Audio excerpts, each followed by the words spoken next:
Le podcast Le Pape. Le podcast Le Pape est de retour, épisode 3, après Clément Leduc, Garance Blot, eh bien nous recevons aujourd'hui Jérémy Dédoué. Salut Jérémy. Bonjour, merci de m'avoir invité. Ça va bien ? Ça va très très bien, très grande forme. Question rituelle, présente-toi un petit peu à ceux et celles qui nous écoutent, qui t'écoutent. Qui es-tu ? Trailer élite, d'une trentaine d'années, 31 ans précisément, mais dis-nous un petit peu plus. C'est ça, donc Jérémy Dédoué, 31 ans, heureux père d'une petite Léonie Dédoué également, originaire de Bretagne, je suis même né dans le Morbihan. Et donc en mai dernier, j'ai créé même le record du GR34, qui est donc le sentier des douaniers en Bretagne. Ouais, le sentier des douaniers, effectivement, ça a été la grosse actu te concernant au mois de juin dernier, avec donc un record fabuleux, 27 jours, 11 heures et 35 minutes, pour un peu plus de 2000 km, c'est ça ? Alors, pour être précis, à ma montre, j'avais 2134 km. Ouais. Et sur la carto qu'on avait établie au départ, on avait 2104. Donc voilà, on reste dans... Ouais, c'est à peu près entre 2100 et 2150 km, avec, il me semble, un dénivelé de 25 000 mètres D+. Un peu plus, Ouais. 28 000. Hein. 28 000 même, ouais. C'est pas plat du tout. C'est pas plat du tout. Alors, un fabuleux record, tu l'as dit, tu as établi un record parce que jusqu'à présent, il n'y avait pas de record sur donc ce beau chemin de grande randonnée qui longe en fait toute la côte de Bretagne, du Mont-Saint-Michel jusqu'à Saint-Nazaire. Alors il y avait effectivement, c'est tout à fait vrai, il y avait eu des pionniers entre guillemets qui avaient déjà fait des choses. Et d'ailleurs je leur rends hommage parce que ça m'a inspiré aussi. Mais jamais normé comme moi j'ai pu le faire avec une validation du parcours de la Fédération française de randonnée, qui est l'organe un peu référent de tous les GR et PR, petites et grandes randonnées donc en France.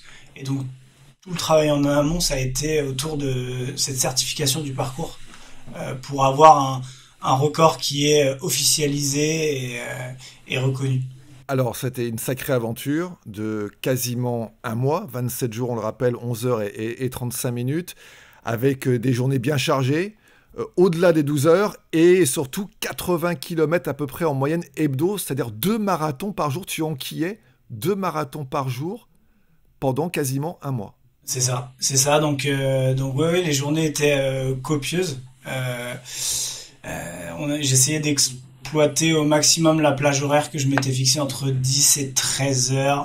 J'ai un peu poussé sur le dernier jour. Je pense qu'on doit être sur le dernier jour entre 14 et 15 heures. Parce qu'il y avait l'effervescence, il y avait l'adrénaline du dernier jour. Tu te disais, je suis si près du but, je repars pas pour une autre journée demain pour arriver à Saint-Nazaire. C'est un peu ça pourquoi t'as prolongé un peu le plaisir. En fait, déjà, je voulais donner le meilleur de moi-même, Bien donc sûr. faire le temps le plus optimisé possible, parce qu'on était quand même sur un FKT, un record, donc l'important c'est vraiment de point A à point B et le plus rapidement possible. Et en plus, il s'avère que j'avais posé que 30 jours au boulot, donc j'avais pas tant que ça de marge. T'étais juste au niveau du délai. D'ailleurs, tu parlais de ces 30 jours que tu as posés au niveau de ton boulot. Il y a beaucoup de gens qui t'ont dit le faire en 30 jours, mais tu vas pas y arriver, quoi. C'est un défi insensé. Il y en a qui t'ont encouragé, j'imagine, mais il y en a qui t'ont dit waouh, tu t'attaques à un truc très, très, très costaud, quoi. C'est ça. Moi, en fait, dans un premier temps, l'intérêt, ça a été de calibrer, d'essayer de... Je me connais déjà assez bien, hein. Ça fait quand même pas mal de temps que voilà, que je fais de la compétition et que je m'entraîne sérieusement, avec mon coach notamment Sébastien Pinault, que je salue, du CIMA Pays d'Auray.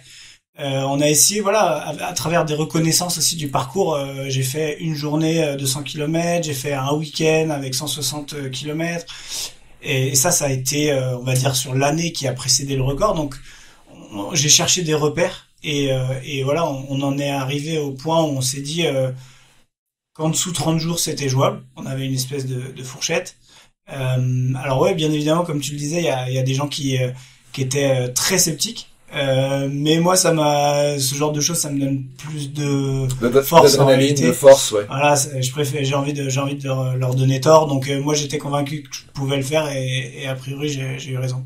Comment on fait, pour ceux et celles qui nous écoutent, qui t'écoutent, comment on fait pour enchaîner 2 marathons quasiment par jour pendant un mois? Là, il y a eu le récent marathon des Sables, mais ça dure une semaine quasiment, et puis ils font un marathon, et il y a l'étape longue, bref, qui fait deux marathons, mais ça va pas au-delà. Là, tu as enchaîné 2 marathons pendant quasiment un mois, sur en plus un tracé très très très vallonné, on l'a dit. Comment on fait pour enchaîner comme ça un tel effort? C'est une vaste question, mais je pense qu'il faut l'aborder. Déjà, il y a la notion du rythme. Voilà, on part pas sur une aventure comme ça à 15 à l'heure, forcément. Oui. Donc voilà, on adapte aussi son rythme, il faut se connaître. Chose que j'ai essayé de faire en amont, comme je le disais. Ensuite, je pense qu'un autre aspect qui est important, c'est de bien segmenter son effort, de se donner des objectifs intermédiaires. Alors moi, j'avais pas fait une planification jour par jour, mais je savais à peu près à quoi devait ressembler une de mes journées, notamment sur, comme je l'ai dit tout à l'heure, la plage horaire à exploiter. Ouais, tu commençais à telle heure le matin, j'imagine, très Exactement. tôt. C'était à peu près quelle heure le matin? Le matin, c'était entre 7 et 8h, 8h30 quand je faisais la grasse mat, quoi. D'accord. Donc, une fois que j'avais posé cette base-là, j'essayais d'exploiter la plage horaire jusque 21h, parfois un peu plus. Pour rentrer dans cette routine, entre guillemets, pour que voilà, j'ai un temps de course conséquent dans la journée, mais que ça me laisse aussi du temps pour me ravitailler, me changer au niveau de mon van, notamment avec mon assistance, etc. Donc, quand on court déjà, faut se dire, hein, quand on court entre 12 et 13 heures, il reste plus beaucoup d'heures dans la journée. Hein. Les journées elles font toujours 24 heures, donc voilà. Ouais. Donc après, ça passe à une vitesse folle. Surtout pour avoir un record aussi long, il faut bien ménager son sommeil. Moi, je m'étais dit 8 heures inflexible, donc 8 heures de sommeil à chaque fois. Pas toujours très simple à respecter parce qu'on a des douleurs dans les jambes, des douleurs lymphatiques qui sont très très intenses et qui nous réveillent la nuit. Donc ça c'est très compliqué. Mais heureusement, ma petite fille Léonie qui était avec nous, elle m'a épargné sur les nuits. Elle a été très très cool. Elle a très bien dormi. Donc parce que voilà, il faut quand même se rendre compte qu'on était moi, ma compagne Maëla, Léonie, ma fille et un ami Théo qui est également vidéaste avec qui on va sortir un film. Donc c'était toute cette petite vie dans le van. Et je rajouterai un dernier point, donc comme j'ai dit, segmenter, c'est-à-dire essayer de se mettre des jalons tout le long du parcours. Voilà, je suis parti du Mont-Saint-Michel, je savais que la première journée j'arrivais vers Saint-Malo, et ensuite voilà la côte d'Émeraude, côte de Granit Rose, Brest, le Morbihan, retour chez moi, etc. Donc j'avais un peu segmenté les choses dans ma préparation un peu mentale entre guillemets. Et en plus, donc, tu l'as dit, tu avais segmenté, tu avais ton plan de route, tu savais qu'au jour 1, tu devais être à peu près là, au jour 2, etc. etc.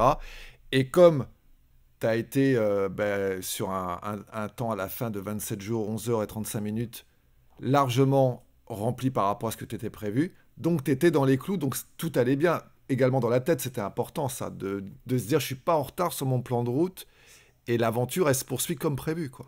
Tout à fait. Et d'ailleurs, ça, comme je le disais tout à l'heure, j'avais des grandes lignes, mais je m'étais interdit de faire une espèce de roadbook jour par jour. Ça, je me l'étais interdit parce que c'était trop de pression. Et c'est tellement long qu'il y aurait forcément eu un décalage. Et puis il y a des aléas aussi. Et ce décalage aurait fait que psychologiquement, on peut décrocher, etc. Et se dire, ok, bah là, ça y est, j'ai déjà 150 km de retard, je vais jamais réussir. Ouais, c'est voilà. pas bon. Donc là, vraiment dans la tête, au départ, surtout quand on part pour 2100 km, faut quand même se représenter. Faut pas penser à ce qui reste devant. Voilà, faut penser à la journée, à l'après-midi, à la matinée. À ce que t'as fait. Voilà. Passer la moitié.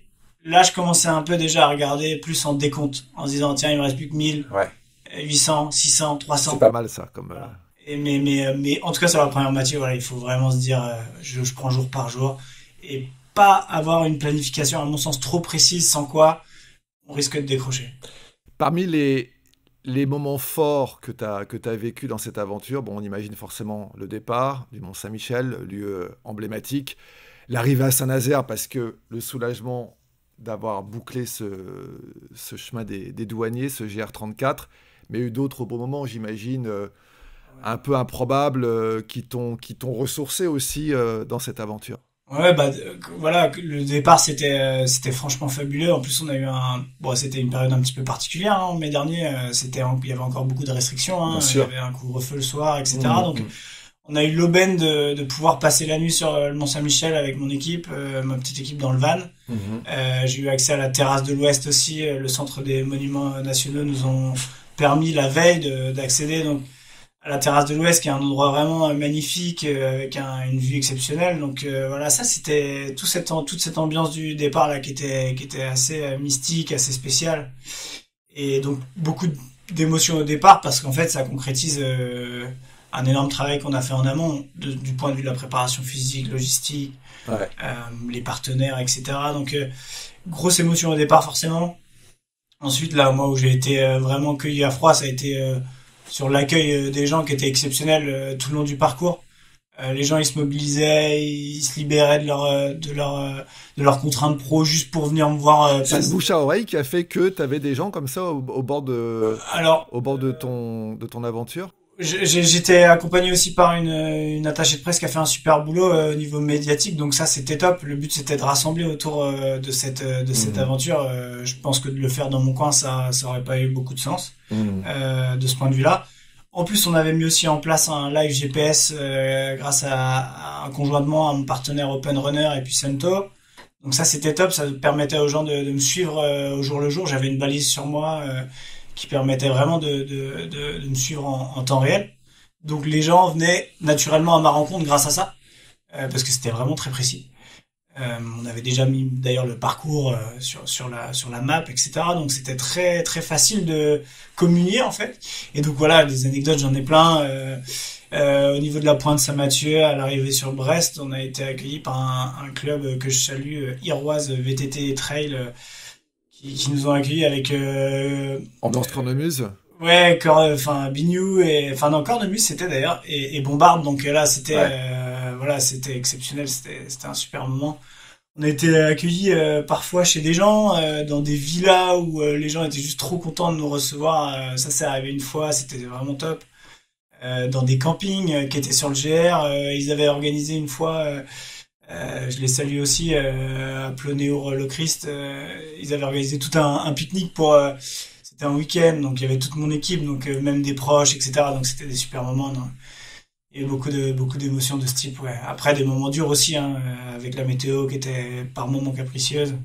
Ouais. Des moments Mais avec ça, sur un mois, c'est inévitable, hein. en Bretagne En notamment. Bretagne, Hein. bon, on va pas commencer à parler de la météo bretonne, Il fait beau plusieurs fois mais par jour et oui, je oui, l'ai oui. bien expérimenté. Ouais. Donc, Ouais, ouais. mais ça fait aussi la beauté de la chose parce que je vous garantis que parcourir la côte d'Émeraude avec des alternances de pluie, de soleil qui revient, Et etc. le Là, vent aussi, non? ça révèle toutes les couleurs. Finistère Nord, t'as eu beaucoup de vent, il me Au semble, nord, là. j'ai eu beaucoup de vent. C'était en plus notamment des étapes assez plates Ouais. que j'avais coché en me disant là, ça va être bien, je vais pouvoir Ouais. enquiller. Sauf que là, le vent dans le vent, nez à 100 km/h en rafale, donc ça c'était ouais. plus qu'handicapant. Ouais. Ouais. Parmi les moments d'émotion, donc, t'en as pas mal évoqué. Moi, il y en a un que je voudrais qu'on évoque aussi, c'est Saint-Nazaire. C'est l'arrivée à Saint-Nazaire qui était quand même particulière. Raconte-nous un petit peu ce qui t'a traversé l'esprit quand tu as vu que ben, t'arrivais, il y avait le port de Saint-Nazaire, toute l'ambiance autour, et tu disais, ben, ça y est, je suis au bout de mon défi, quoi. Ouais, faut quand même savoir qu'en plus la dernière journée, comme j'ai dit, je crois que je suis parti à 4h, 4h30 du matin. T'étais très motivé. Je voulais vraiment la boucler à Ouais, ce pas moment-là. repartir sur une 28e journée, Et hein. même la première matinée, du coup, est extrêmement compliquée. J'ai pas du tout de bonnes sensations. Là, c'était très poussif. Je passe dans toute la section des marais salants de Guérande, hein, qui est un endroit à tout point de vue exceptionnel, mais qui, du point de vue du GR, de mon côté, était assez compliqué à aborder parce qu'il y avait beaucoup de sections routes, pas forcément très agréables. Et donc là, mentalement, ça a été très compliqué cette matinée. Alors qu'on est voilà, il reste deux demi-journées. Il y en a une qui est extrêmement compliquée. À la mi-journée, ça recommence à aller mieux. Je passe le Croisic et je me rapproche doucement de la Baule, etc. Et en fait, très vite, ouais, je commence à pouvoir visuellement imager l'arrivée. Donc, et là, je me suis fait plaisir sur on va dire les 20 derniers kilomètres, hein, parce que jusqu'aux 20 derniers kilomètres, j'étais encore vraiment très concentré. Ouais. Je voulais pas faire d'impasse parce que on a beau se dire, quand il reste 70 kilomètres, faut les faire les 70. Bien sûr, c'est pas rien, c'est pas Quand on rien. a déjà 2000. Même si on en a fait 2000, 70, ça reste 70. Quand on en a 2000 dans la musette, Ouais, et la fatigue. 70, Ouais. il faut les faire. Donc, Mm-mm. je les aurais fait en rampant s'il fallait, je pense. Mais bon, toujours est-il que je suis resté très concentré. Et 20 derniers kilomètres, là, j'ai vraiment, je me suis vraiment fait plaisir. J'ai réaccéléré, chose que je pensais pas être capable de le faire, mais comme quoi, hein, Ouais, c'est dans la tête. la tête aussi est capable de faire des choses assez exceptionnelles. Et donc là, ça a été passage de Saint-Nazaire, et puis l'arrivée du GR34 en elle-même, à proprement parler, c'est vraiment au pied du pont de Saint-Nazaire. Donc après tous les chantiers qu'on connaît, les chantiers de l'Atlantique. Bien sûr. Et donc c'était assez marrant aussi de passer là-dedans entre les mastodontes, les Oui, c'était un changement de décor. Après, l'aspect nature, verdoyant de la côte aussi, la mer que tu avais. Mais au moins, j'ai eu le temps de l'apprécier en me disant, ok, là, je suis en train d'arriver. Et donc, ouais, forcément, c'était énormément d'émotions. J'ai repensé à tout ce qui s'était passé. J'ai pensé beaucoup à ma famille, à ma petite fille aussi, hein, qui avait, comme je l'ai dit, hein, elle était avec nous. Elle avait 6 mois quand on a commencé. C'est une sacrée aventure, ça. L'aventure. Et donc je me suis dit, j'espère qu'elle sera un petit peu fière quand dans quelques années. Quand elle réalisera qu'elle était là, en plus. Elle était là, qu'elle a préparé l'aventure, on était là ensemble et on l'a fait ensemble. C'est top. T'as beaucoup pensé à tous ceux, bien sûr, qui t'ont entouré, porté pendant toute l'aventure. Et à l'arrivée aussi, t'as pensé à ta façon, à ta compagne. Il y a une petite anecdote assez sympathique quand même à l'arrivée à Saint-Nazaire. Ouais, j'ai un peu fait le show. J'avais prévu une petite bague dans ma ceinture toute la journée. C'est une bague que forcément j'avais pris avant l'aventure, avant le départ. J'avais fait ça en catimini, sans prévenir personne, littéralement personne. Et j'ai juste appelé son père quand même le mardi ou le mercredi, alors que l'arrivée était le vendredi. Ah oui. Pour lui demander gentiment la main de sa fille. Alors, je suis pas toujours très procédurier, mais là, je sais pas, ça me paraissait... oui, tu voulais faire ça. Je l'ai fait en courant, d'ailleurs. Hein. J'étais en train de courir en fin de journée. J'avais pas mal de temps à tuer quand je courais, donc je passais souvent des coups de fil. Et donc, je lui ai demandé sa main, et donc, à l'arrivée, j'ai effectivement ployé le genou pour lui demander en mariage. Belle image. Ouais, Belle image et émotion décuplée avec l'arrivée, plus cette demande en mariage.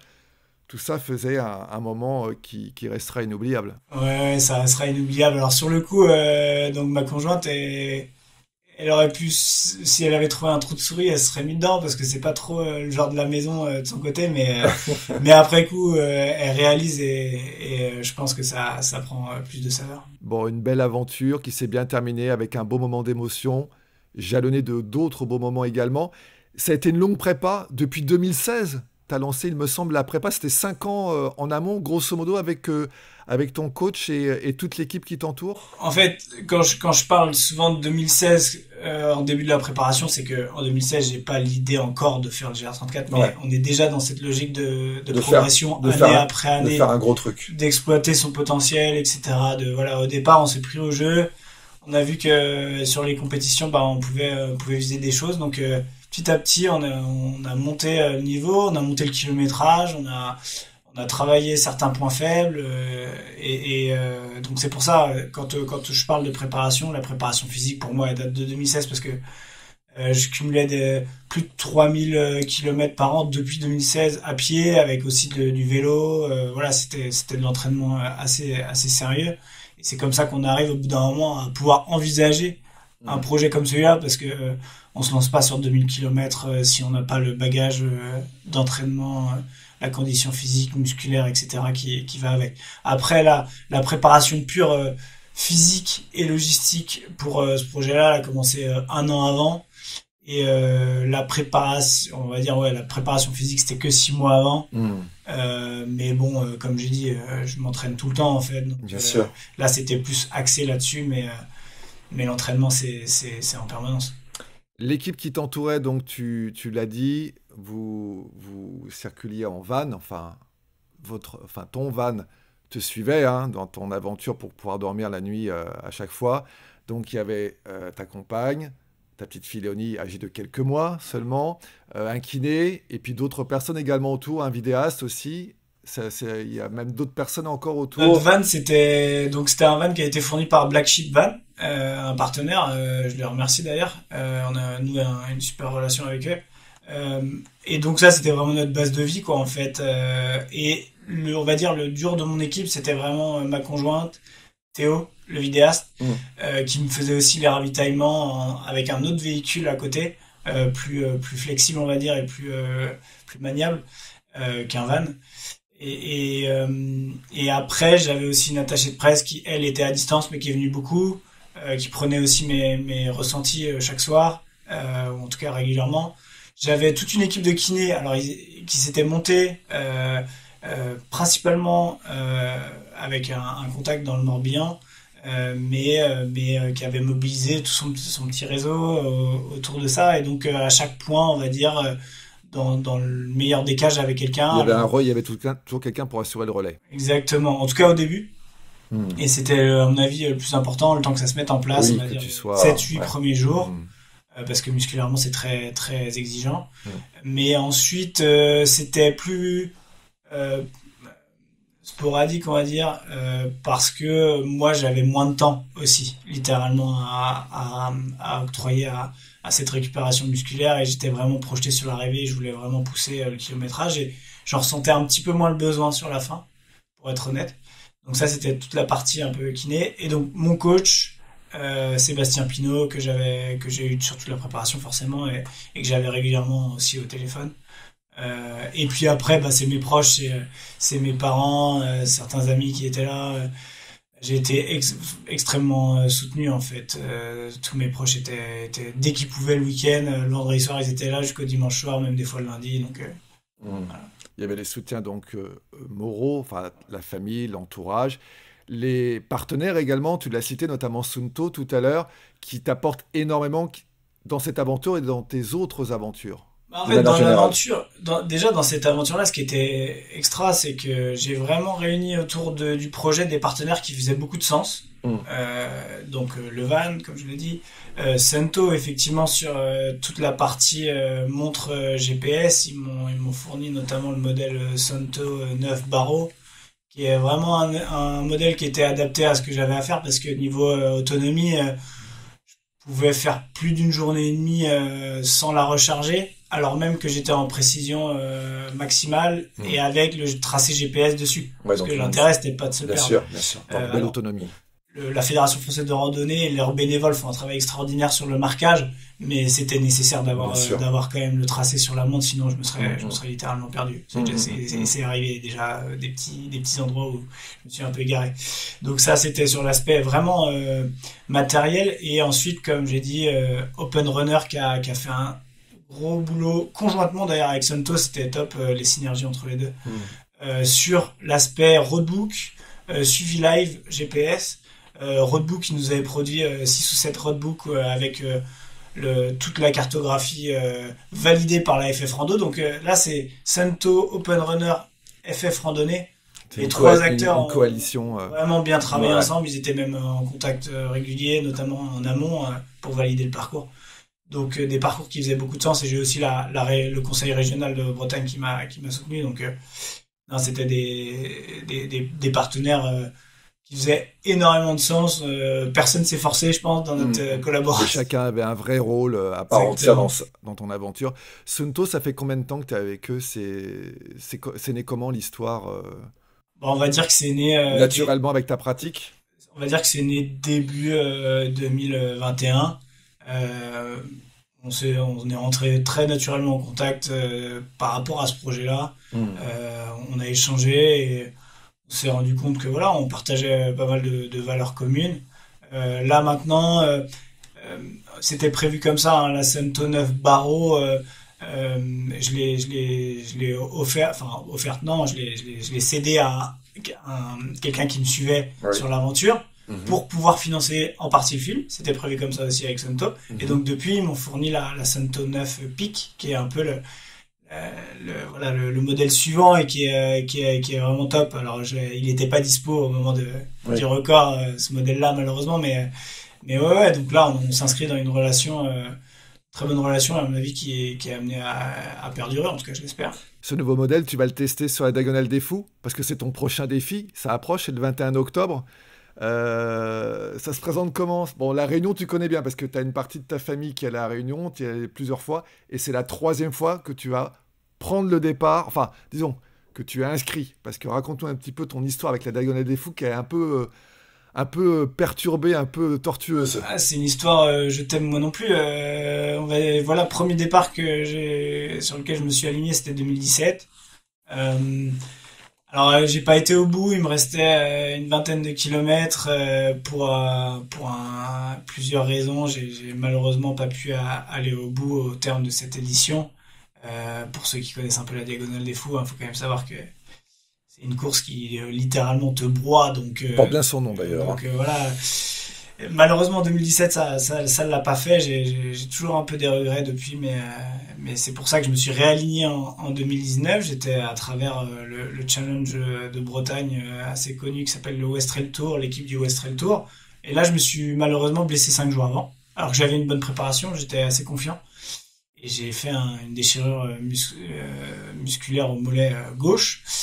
Chose qui m'est jamais arrivée avant et qui pour le moment ne m'est pas arrivée depuis, donc je me blesse rarement en plus, donc c'est comme ça, parfois ça veut, parfois ça veut pas. Bien sûr, oui, après il faut pas chercher plus loin. Ça voulait pas, donc ça me tient à cœur. Là j'y retourne avec le team Bretagne Ultra Trail, qui est un chouette team là qui s'est monté avec beaucoup de petits partenaires locaux, une superbe dynamique assez ancrée dans le Morbihan, donc ils ont souhaité que je rejoigne l'équipe, donc c'est avec plaisir que je m'aligne avec cette équipe. On a des sacrées cartes dans le team, donc on va essayer de faire du mieux.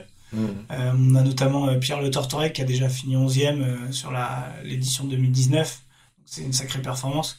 Donc on vise quelque chose en équipe. Donc d'accord, en équipe, ouais. Aussi bien sûr, à l'aventure. Voilà. Ouais. Moi, pour savoir où je me situe, c'est forcément un peu compliqué après une année comme la mienne. Oui. C'est pas tous les jours des kilométrages pareils, 2000 km avec 1500, 1600 km de préparation aussi avant. Donc voilà, ça fait un gros kilométrage. Je me sens bien. Après, vraiment, on n'a pas beaucoup de recul sur les, on va dire, les effets que peuvent avoir un tel. Justement, c'est ce que j'allais te demander, parce qu'une aventure telle que tu l'as fait au mois de juin, avec ces plus de 2000 km le long de la côte bretonne, ça laisse des traces forcément. Tu as dû prendre un petit peu quelques moments avant de récupérer pleinement l'été, a dû être un petit peu. Tu as dû certainement lever le pied un petit peu pour récupérer. Comment tu as pu gérer ta récup pour arriver là et de se dire, bon, ben voilà, j'aborde la Diagonale des Fous dans des conditions quand même bien. Alors, tout d'abord, j'ai pas eu de séquelles physiques, ce qui est déjà pas mal. Ouais. J'ai pas eu de pépins notables. Donc ça, c'est une bonne chose. Après, je m'étais dit, de toute manière, 4 semaines sans rien faire. Peut-être un petit peu de vélo, j'ai dû faire un petit peu de vélo. Pour repartir ensuite à l'entraînement. Sur le papier, ça a marché au début, mais mentalement, au bout d'un moment, j'ai vu que c'était très compliqué de se remobiliser sur une grosse préparation.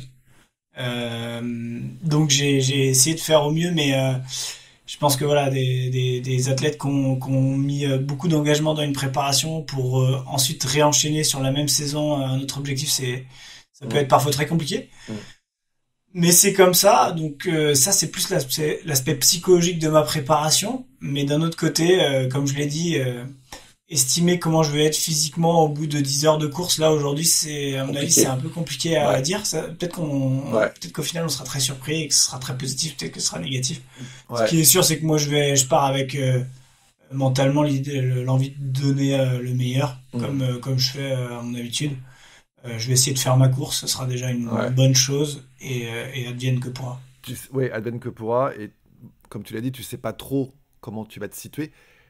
Finalement, ça trotte dans la tête parce que première édition, tu abandonnes tout près du but, la deuxième, tu prends pas le départ parce que tu te blesses avant, là, la troisième. Est-ce qu'il y a des superstitions qui s'installent ou des idées en tête de se dire, la Diagonale des Fous, est-ce que finalement c'est pas une course qui veut pas s'offrir à moi, ou tu penses pas du tout à ça et tu te dis bon allez, ce que j'ai fait c'est fantastique au mois de juin dernier avec le GR34, là c'est bon, je suis dans une autre dynamique, j'ai passé un cap, j'ai passé des paliers, là cette Diagonale des Fous cette fois-ci ça sera la bonne. Ouais, moi c'est comme ça que je l'aborde. Et puis je suis pas trop du style super. Superstitieux, jamais 203. J'aime bien contrôler les choses et j'aime pas trop m'attarder sur les choses que je maîtrise pas. Bah, par exemple en 2019, voilà une déchirure, Oui, comme j'en parlais avec ça peut arriver. le médecin qui m'avait fait l'échographie. C'est voilà, ça t'est arrivé là, Hmm. ça peut arriver demain, ça peut ne jamais arriver de nouveau. Il y a des choses, c'est comme ça, c'est l'aléatoire entre guillemets. Donc moi sur ce genre de choses là, j'aime pas trop m'attarder. Je préfère m'attarder sur les choses que je maîtrise, sur lesquelles je peux avoir une incidence, euh, et laisser un peu l'aléatoire à la contingence, à je ne sais quoi. Mais je m'attarde pas trop là-dessus. Donc, nouveau voyage, nouveau déplacement à La Réunion, en famille, une nouvelle fois. Ça aussi, ça fait partie forcément de ta vie. C'est un moteur aussi, cette ambiance, avoir cette ambiance familiale si possible au moment de tes grands défis.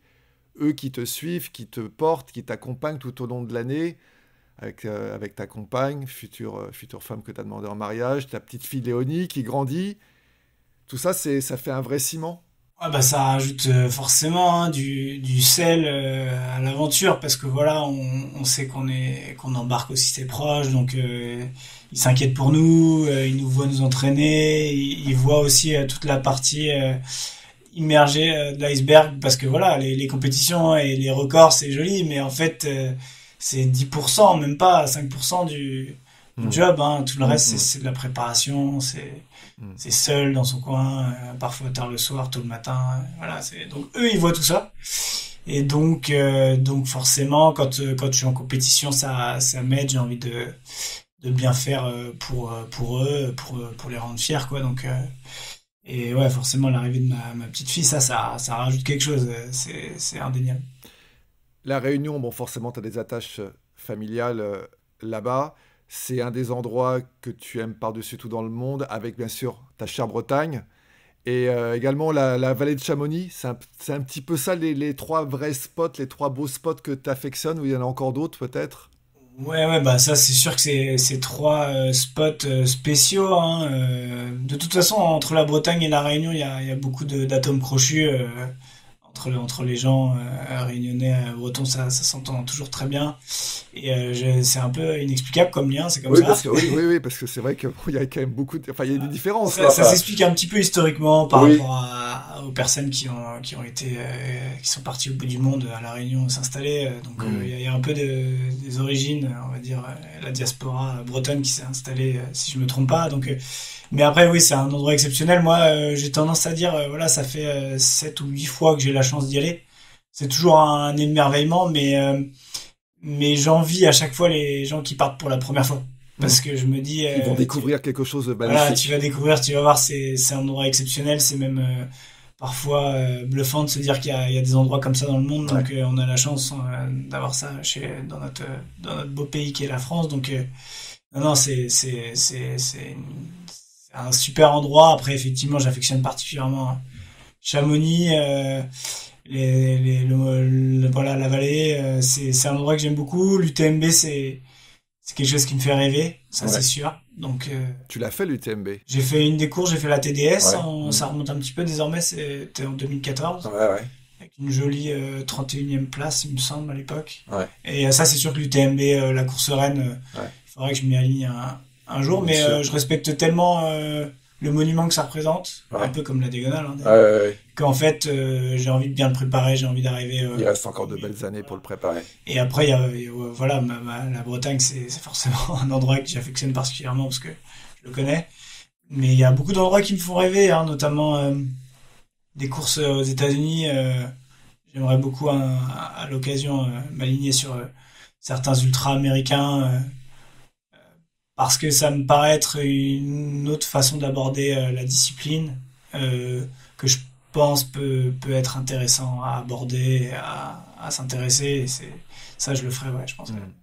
Tu parlais de tous ces beaux défis que tu as fait, que tu vas faire, ta préparation qui est longue à chaque fois forcément parce que ce sont des épreuves longues, mais tu as aussi une activité en dehors, tu fais pas que t'entraîner. Donc comment tu arrives à gérer, c'est un peu la question qu'on pose à tous ceux et toutes celles qui viennent ici sur le podcast Le Pape. Comment tu arrives à gérer ton emploi du temps qui doit être un peu surréaliste, quoi? Bah, par moment, on dort peu, hein, c'est sûr. Ouais. Euh, Quand Après, on peut dormir, c'est bien.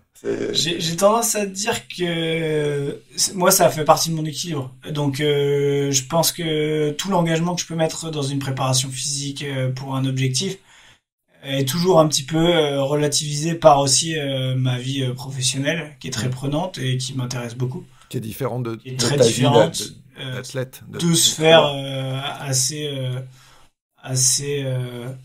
pas opposées, mais qui interagissent pas forcément entre elles.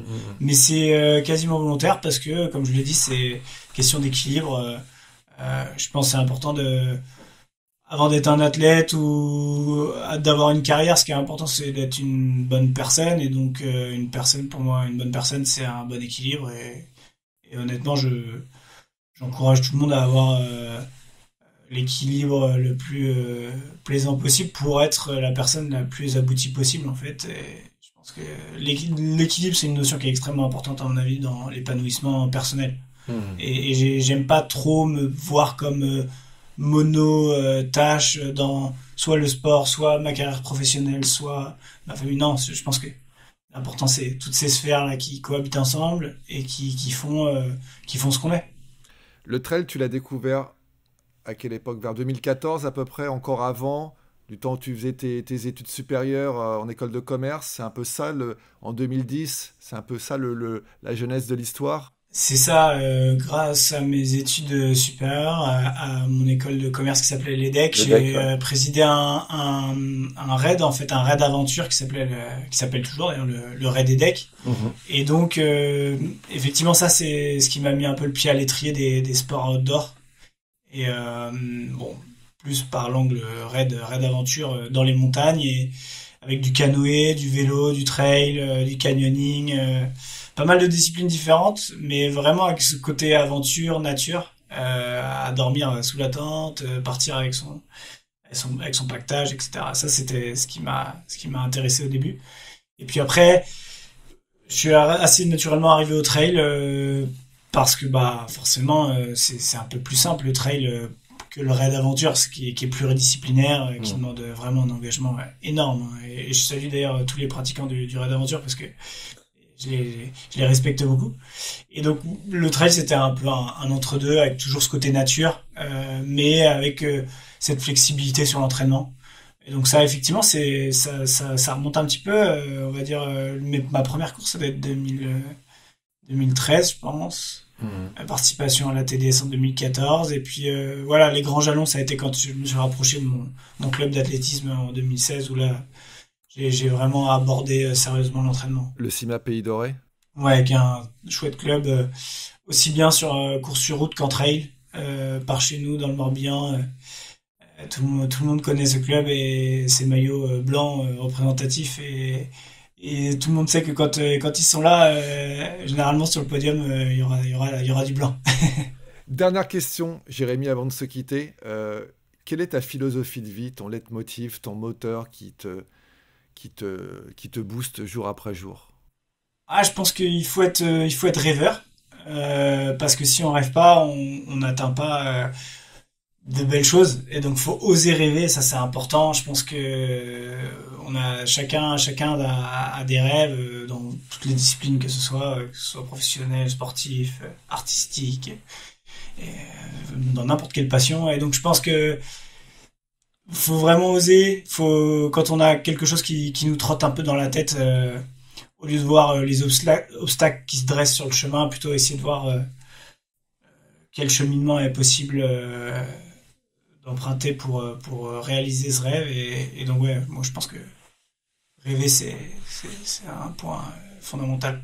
Bon, on l'a bien compris, hein, ton prochain rêve, ton prochain défi, c'est la Diagonale des Fous. Départ le 21 octobre. On te souhaite bonne chance et on te remercie, je te remercie de nous avoir accordé ce beau moment de partage pour nous raconter un petit peu ta passion, tes exploits. Hein, le GR34, on le rappelle, le record 27 jours, 11 heures et 35 minutes. Et donc, belle aventure encore à venir avec cette Diagonale des Fous, ta troisième inscription à cette Diagonale des Fous. On espère que cette fois-ci, ça sera la bonne. À très très bientôt, Jérémy. À bientôt, un grand merci et encore merci de m'avoir invité. Merci beaucoup, Jérémy. Voilà, cet épisode 3 du podcast Le Pape touche à sa fin. Rendez-vous très très vite, très très bientôt pour une nouvelle aventure, une nouvelle belle rencontre avec un trailer, un coureur, bref, tous ces acteurs qui font donc la belle activité du podcast Le Pape. Excellente journée à toutes et à tous, merci de votre attention et à très bientôt, bye bye.